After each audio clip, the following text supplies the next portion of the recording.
And coming up in 60 seconds is Week in Review for January the 12th, 2011. And in it, I will go over 28 of the books that shipped in this past week. We'll also cover news stories on the internet taking over the world of comics.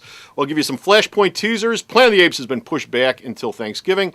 Rubber costumes are abound coming up on your silver screen. Juventud Guerrero has opened up a school. And SmackDown gets its very own Nexus. Coming up in just a bit. It's the end of the Fantastic Four as we know them!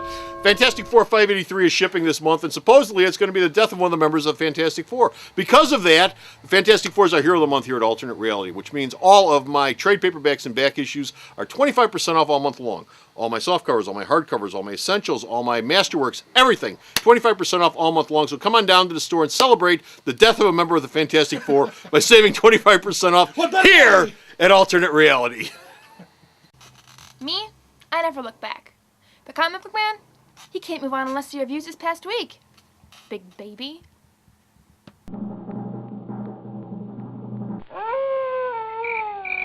I like them French fried taters. One review of the week that was January 12th, 2011, coming up. Hey folks, Comic Book Man here. Welcome once again to my video outhouse. It's time for the Week in Review. And this is the Week in Review for January the 12th, 2011. This is our look back at everything that happened this past week. As I've said many times before, if you take Shipshape for this week, you put it together with Week in Review, slam them together, make a sandwich out of them, you'll get a real good feel for what happened the week of January 12th, 2011. I can't eat mayonnaise. I'm lactose intolerant. There's a trivia fact for all of you that none of you needed to know. Okay, put a little mustard on there. Mustard is fine. Mustard is fine. And this week, of course, we're going to do two parts to the show. First part, I'm going to cover this week's shipping. Second part, we're going to cover some news. First up in the shipping, though, is the Marvel Universe. This week, Marvel shipped out a whole bunch of books, including Daredevil Reborn. Daredevil Reborn, of course, continues the story of Matt Murdock, who is out traveling the highways and the byways of the land, just like David Bruce Banner did in the Incredible Hulk TV series. And just like David Bruce Banner, he's getting into trouble no matter where he goes. Unlike Bruce Banner, he can't enjoy the scenery. He can't enjoy the scenery. He doesn't Hulk out, though, but he does get beat up. He goes to a small town, and the small town doesn't cotton to his type being here at all. And what's his type? I don't know, a guy who's walking. They're an outsider. He's an outsider. That's all he is. He's an outsider. They get all their panties tied up in a bunch over it, and they beat him up, and of course that's a mystery, and he might not be Daredevil anymore, and he might be trying to figure out who he is, but he's got to solve a mystery, and so that kicks us off for this 4-issue miniseries by Mr. Andy Diggle, who of course did Shadowland in the last run on Daredevil. So you may want to pick this up. This was 40% off all week long at the store. If you came down to Alternate Reality, this has been $1.79 all week long. Also this week from Marvel, Casanova Gula #1 shift is a brand new story in the Casanova series. Check out Dan Sweet's Dan Sweet's Sweet Talking. He does a review of this. It's going to be up there soon, or it's up there already. He has nothing but glowing things to say about this book. This doesn't do anything for me, but he has nothing but glowing things to say about it. He really likes it, and you should check out his review because he says it's a really good book, and it probably is. It probably is. Ending this week from Marvel, we had the last issue of Thor: The Mighty Avengers. This is a kid's book, but it's a crossover kid's book. Adults People are loving this book. Adults enjoyed this book just as much as kids. It was written for kids. It was meant for kids. But this is one of those books that adults can pick up and enjoy too. It's got really good stories in it. The first issue started out great. Every issue after that was great. Sales just weren't there, though, to keep the book going, so Marvel canceled it. But if you get a chance, pick this up. It's a really good book. Also ending this week is X-Men Forever. I'm not sure if this is the last issue. Marvel announced they're canceling the book. This is not the end of this story. There's a to be concluded at the end. But I'm not sure if there's going to be another issue of X-Men First Class coming out, but this book's been canceled. So either this book or the next book will be the last issue. Also this week, I want to briefly mention these. Marvel must-haves. Marvel's been doing Marvel must-haves now, and I'm going to try to get as many of these out here as I can. Marvel's been doing Marvel must-haves for some time now. This is Marvel's answer to sellout books, wanting to get the stories back in your hands, but for a long time Marvel had a policy of not doing second prints. That was when Mr. Jemas was in charge. When he left, that ended. They stopped doing must-haves. They started doing second prints. They've sort of brought them back, and I think the main reason they brought them back is DC's doing DC Comics Presents, which are also reprints of recent stories, or stories that are out of print that DC doesn't want to put back in trade. So you had 4 of them shipped this week. You had the first 3 issues of Daken, which is what that is. The first 3 issues of X-23, which is what that is. The first 3 issues of Avengers Children's Crusade. And, of course, the first 3 issues of the new Wolverine series where he goes to hell. And Marvel shipped all those this week. This is what counts as a crap factor book. No, it doesn't. I take that back. Never mind. Forget what I just said. Because I actually did count this as a new book because I count the DC Comics Presents. Second prints, I don't. But I counted this as a new book. It's a technical thing. Anyway, in the DC universe, DC is, of course, continuing. They're holding the line at $2.99 price point. And Wonder Girl one-shot shipped this week. This is Wonder Girl meeting up with her mom, who is not very happy with the fact that she's Wonder Girl. And, of course, when she meets up with Mom at some sort of symposium, I forget exactly what it was, but, of course, demons show up that she's got to fight, and Mom goes, "Oh, my daughter, oh, I hate this." It's gonna be tough to be pleased if you're Wonder Girl and you're disappointed. Well, it's her human mom. The long and torturous story of Cassie Smith becoming Wonder Girl. I'm so But disappointed, Wonder her Girl. human mom, well, doesn't want her being Wonder Girl. Couldn't you be a secretary or something? Do you have to be Wonder Girl? But anyway, Did you work in a Starbucks? that was the one-shot special that shipped this week. But, of course, we have all these other fine covers that shipped this week. Yes, they're all delightful.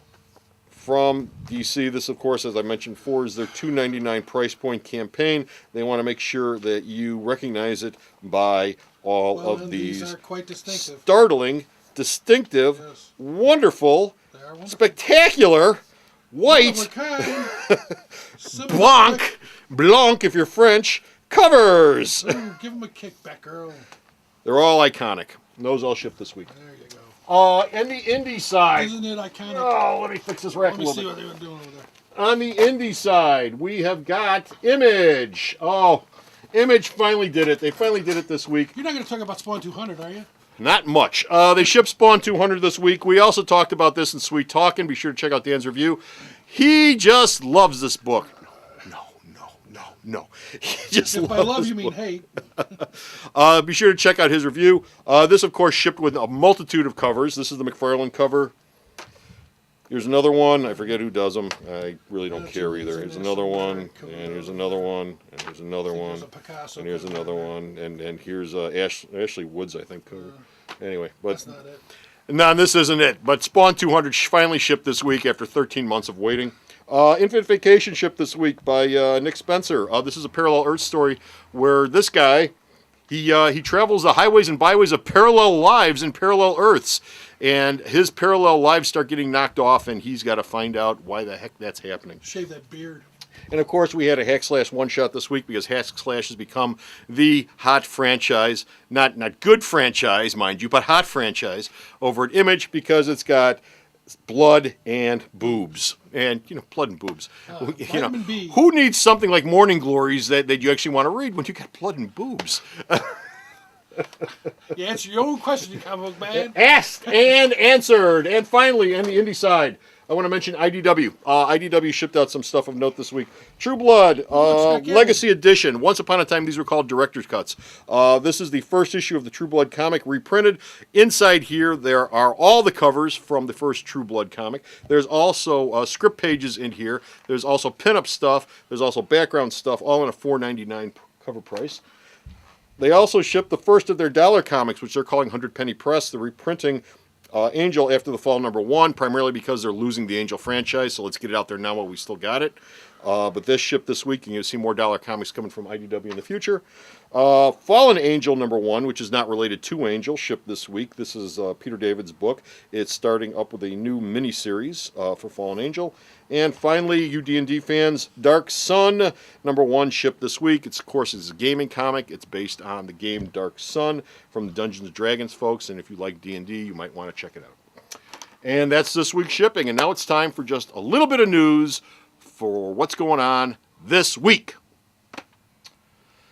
In comic book news this week, we have 2 items that are internet related that happened this week. Yen Comics, which is a manga publisher, it's farther down on the list, but it's a manga publisher that's done a lot of stuff, has launched their iPad application. And what they're doing with it is they're offering digital versions of their graphic novels. The price points are below the print versions for the online versions of their books. $11.99 in print, $8.99 in digital form. In a related story, but not directly related, Archie announced this week they're going day and date with their full line of books. What does that mean? That means when Archie releases a brand new comic, that same day you can get the same comic online. The whole comic, and they're going to begin that April 1st. across their entire line, digital and print form, both I said on the same day. $1.99 for the book online, $2.99 here at a place like Alternate Reality. The online version will be available via the company's iOS app, which I have no idea what that is, but it's the iOS app for all of you folks out there that have apps. And the real threat with this, of course, comes to folks like me, not from Archie, because Archie sells very little at comic book stores, but stores like me always carry Archie. And I don't see this really impacting my sales much in terms of Archie, but what will DC and Marvel wind up doing, and where is the industry heading for? Yes, this is something I am aware of. This is something which I think about more often than you think, and where the future of this industry is going. We will see. We will see. With any luck, it'll just create new fans. Well, with any luck, it will, but we will see. One other thing I want to mention real quickly. Flashpoint teasers came out this week. DC released a bunch of Flashpoint story teasers. Check out DC News number 68 for more info on that. But apparently Bruce Wayne's running a casino. Wonder Woman and Aquaman are getting married. Flash is going to lose his ring. And there's a rocket ship that isn't going to land on Earth. But all that and more is covered in DC News number 68. So be sure to check that out. Media news, we've got 2 stories. Planet of the Apes has been delayed to Thanksgiving. You're having apes for Thanksgiving this year. Rise of the Apes, the Planet of the Apes prequel, has been pushed back from June of this year to November the 23rd of this year. Rise of the Apes, the CGI work will be done by Peter Jackson's WETA, W-E-T-A Digital. Also, the costumes have come out on Captain America and Spider-Man, the upcoming movies. They've been splashed all over the internet. They both look pretty rubbery to me, especially the Spider-Man costume. Cap, not so much, more leather and gabardine that's been dyed. You heard it here first, man. The Spider-Man's going to be a wipeout. But the Spidey costume looks like it was just rolled off the Goodyear tire assembly line. They don't care. I look at the Spider-Man costume and I saw all sorts of stuff on Facebook saying, this costume looks great. This is a great costume. Thank God we finally got rid of that crummy, lousy costume. And you know what? I look at this costume, I think to myself, Chris Reeves' costume in the first Superman movie, Brandon Routh's costume in the last Superman movie. Which was better? Well, duh, Chris Reeves. Which is better, Tobey Maguire's Spider-Man costume or this costume? It's a well-duh moment for me, too. I think Tobey Maguire's costume looked infinitely better than this does. But this is what you got to live with. I bet so there you go. Won't see him in it much. No, this isn't Tobey Maguire. This kid playing Spider-Man. Right. This kid playing Spider-Man is not Tobey Maguire. Right. You will see him in this costume Okay. a lot. But that's because that's more expensive. When you see him in a costume, you're spending more money. Too bad the costumes would be crummy. Last thing we got to talk about. You wish you saw him out of the costume. Wrestling news. Hoovy School. Juventud Guerrera has I'm reopened going. his Super X training school in Mexico City. Let's go, Cowboys. One of the classes that he is teaching will likely involve teaching students how to get thrown out of their various promotions once they get hired, because Hoovies mastered that art in wrestling. Getting thrown out of places. I can show you how to do that. And finally, SmackDown's Nexus. SmackDown has a Nexus branch. They took Nexus, they split it in 2, just like Solomon and the Baby. They split it in 2. There's a version in Raw, there's a version in SmackDown. The SmackDown version was put together by Wade Barrett, and it'll have Justin Gabriel, Heath Slater, and Ezekiel Jackson in it. So look for dueling franchises. At WrestleMania this year, you're going to have Nexus East and Nexus West, or Nexus Left or Right, or SmackDown or Raw, and they'll probably fight each other at WrestleMania. Creamy, crunchy. And that is your week in review. That's all we got time for. But be sure to stop up at the store's website to check out other weeks in reviews that we've done, or all of our newses and reviews and everything else. And until next time, this is Comic Book Man saying to you, bye. Lots of stores can make lots of claims about themselves, but only I can make the claim that nobody has ever paid full price for a new comic here at Alternate Reality. Since 1994, every new comic that's walked out the door has been discounted 15% off. So if you want to save 15% off your new comics, there's only one place to come, and that's Alternate Reality. Alternate Reality is located at 3149 West 111th Street. That's the intersection of 111th and Kedzie in Chicago, the beautiful downtown Mount Greenwood neighborhood. You can always reach us at 773-881-HERO or at the store's website, www.myalternatereality.com. The Video Outhouse is brought to you by some of the finest people willing to work for free. This is a list of some of them.